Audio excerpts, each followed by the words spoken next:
There's a very interesting dynamic that I've witnessed inside of Christian culture. Perhaps you have too. That makes absolutely no sense. But I will explain why it happens in a moment. But first, let's talk about the dynamic itself. And it is this: somebody will be talking around a group of Christians and they'll say, "Oh, God told me this." And then they'll immediately be struck with fear and they'll catch themselves and they'll be like, "As I was reading the Bible."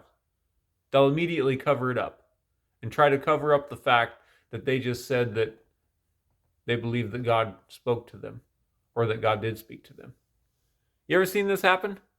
I've seen this happen several times, many times within Christian culture.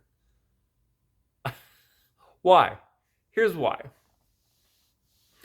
Because it's the norm inside of Christian culture to not hear from God and to not have a relationship with Him and to not have Him speak to you, which is completely contrary to the first and greatest commandment, which is what? To live in love with God with all of our heart, with all of our soul, with all of our mind, with all of our strength, which requires relationship to do so.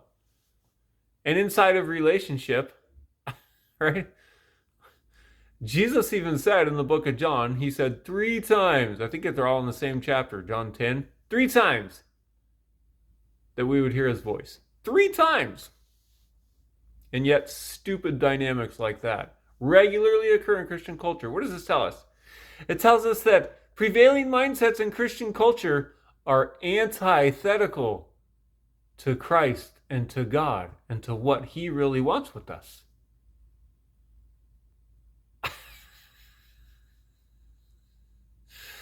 Thank you, and have a nice day.